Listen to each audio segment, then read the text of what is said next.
Orang jatuh cinta itu punya efek yang unik. Yang pertama apa yo? Kenapa sih kok Ibnu Qayyim bahas kayak gini? Loh ini nanti sambungkan dengan cintamu pada Allah. Apa kalian seperti ini kepada Allah? Kalau kalian merasakan seperti ini, berarti sudah ada cinta dalam diri kita pada Allah.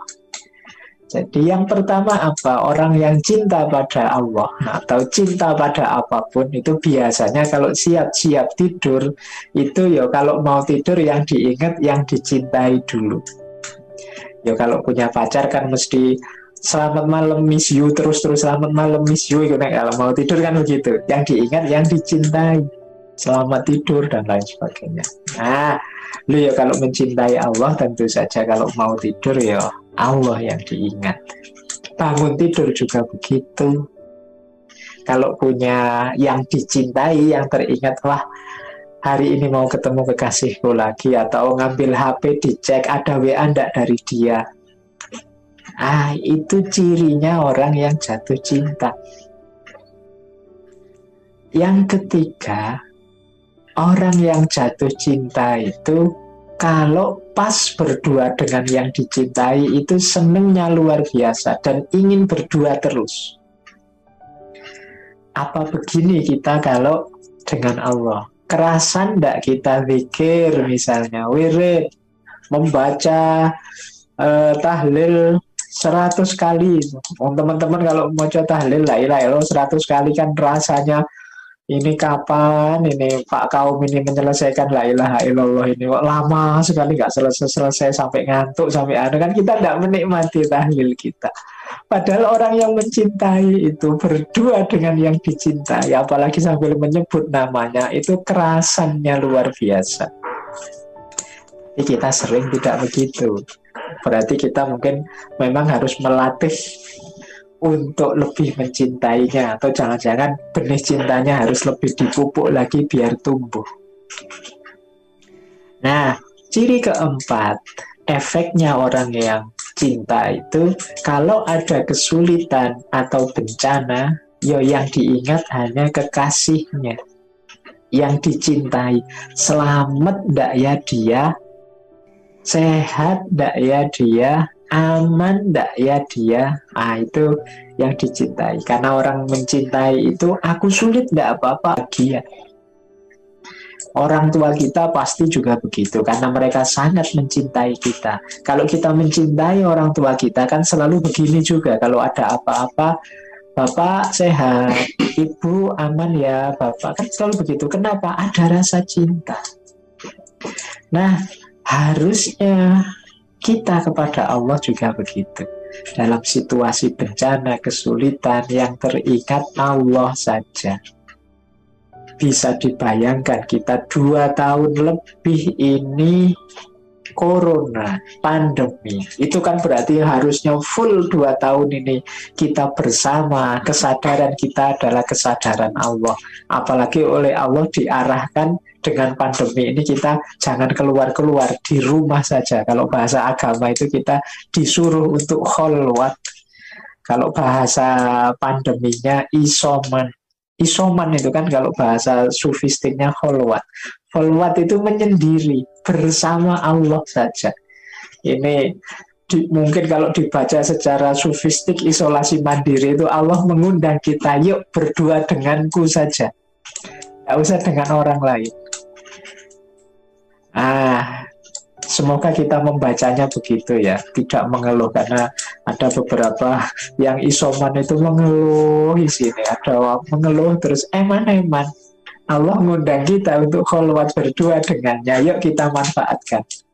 Paling tidak meningkat kualitas spiritual kita, meningkat kebahagiaan spiritual kita. Kebahagiaan spiritual itu kan yang tadi lebih long lasting, tadi lebih panjang durasinya. Jadi teman-teman, efek dan pengaruhnya cinta di 4 hal ini, mendeteksinya. Maka cinta kita, kedekatan kita kepada Allah, ayo dicek sejauh mana Sejauh mana kalau sebelum tidur kita ingat Allah atau tidak, atau kita hanya ingat HP kita saja, asik mentelengi HP sampai ngantuk terus tidur. Bangun tidur juga begitu, kita ingat Allah dulu, alhamdulillahilladzi ahyana dulu, atau tangan kita ngerogoh-ngerogoh meraba-raba nyari HP-ku di mana. Jangan-jangan kita lebih cinta HP kita daripada Allah. Wong yang sebelum tidur dan bangun tidur kita lihat dulu itu. Sejauh mana kita kerasan berdua dengan Allah, sejauh mana dalam situasi sulit, bencana kita ingat pada Allah. Nah, ini aspek pengaruh dan konsekuensi dari cinta. Nah, sekarang kita bahas wadahnya. Wadahnya cinta itu kan jiwa kita ini. Hanya saja kalau wadahnya tidak siap, itu ya sulit mewadahi cinta yang dahsyat tadi. Wadah kita seperti apa, seperti itulah nanti cinta kita ekspresikan. Maka penting kita membersihkan jiwa kita. Di dalam pandangannya Syekh Ibnu Qayyim, jiwa itu ya ada 3 macam. Ada jiwa samawi, ada jiwa buas seperti binatang buas, ada jiwa hewani di dalam diri kita ya. Yang paling tinggi, paling kondusif untuk suburnya cinta adalah jiwa samawi.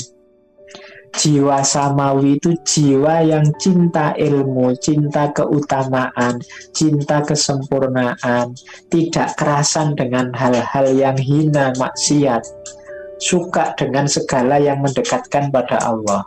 Wah, ini subur kalau ditanami cinta,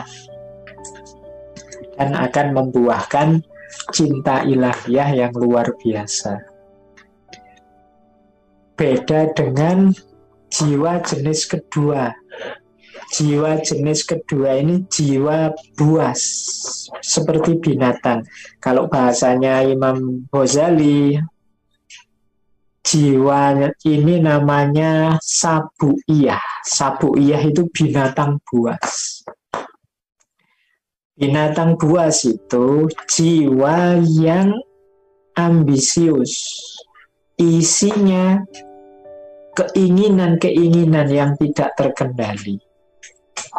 Jadi cita-cita ini, keinginan itu, ambisi ini, bahkan memaksa orang lain demi terpenuhi keinginannya, sewenang-wenang pada orang lain, sombong, berusaha unggul menang atas orang lain, bahkan menghalalkan segala cara. Ini namanya jiwa yang buas. Jadi jiwa yang buas itu jiwa yang dihantui oleh menang kalah. Dia ingin menang terus, unggul terus. Yang lain harus di bawahku semua.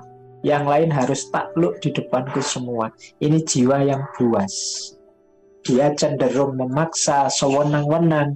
Pikirannya ingin disetujui terus. Kalau tidak disetujui, dia akan merancang, merekayasa segala cara agar orang tunduk dan setuju.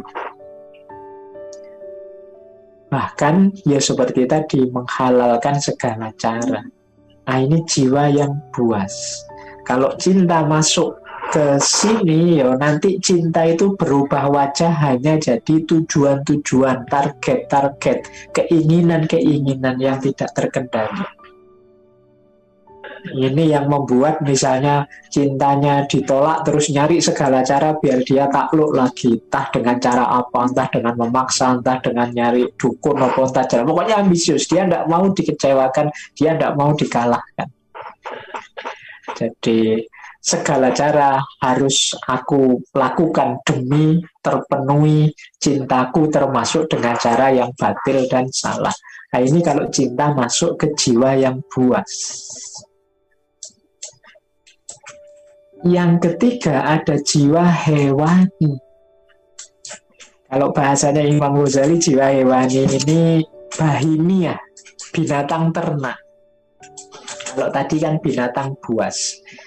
Jadi ini orientasinya adalah nyari enak, nyari nikmat fisik. Ya makan, minum, seks. Ini kan kenikmatan-kenikmatan fisik yang dikejar. Itu kalau cinta masuk ke sini, ya dia berubah wajah jadi upaya untuk nyari enak saja. Jadi bukan sesuatu yang luhur lagi, dia targetnya kesenangan-kesenangan sementara, kenikmatan-kenikmatan fisik tadi. Nah ini kalau cinta masuk ke jiwa hewani, maka cinta itu sebenarnya pasangannya jiwa yang samawi, sehingga wajahnya murni, tidak lagi terkontaminasi oleh macam-macam.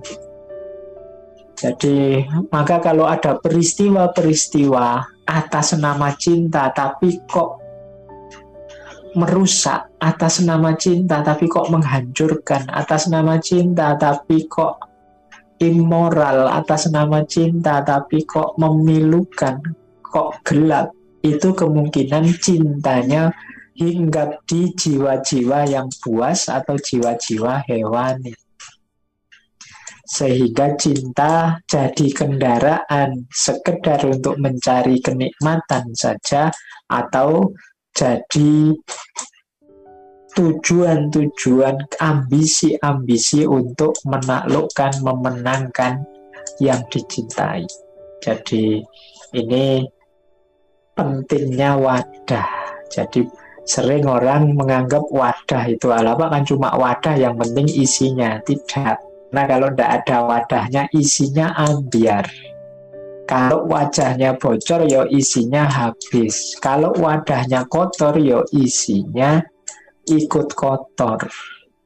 Kalau wadahnya, kan sering saya ilustrasikan itu kan, kalau wadahnya beracun, wadah yang beracun itu dikasih air susu, jadinya air susu yang beracun.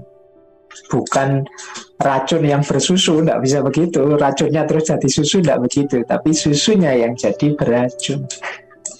Inilah pentingnya wadah. Jadi mengelola jiwa kita dalam menghidupkan mahabbah atau cinta kepada Allah.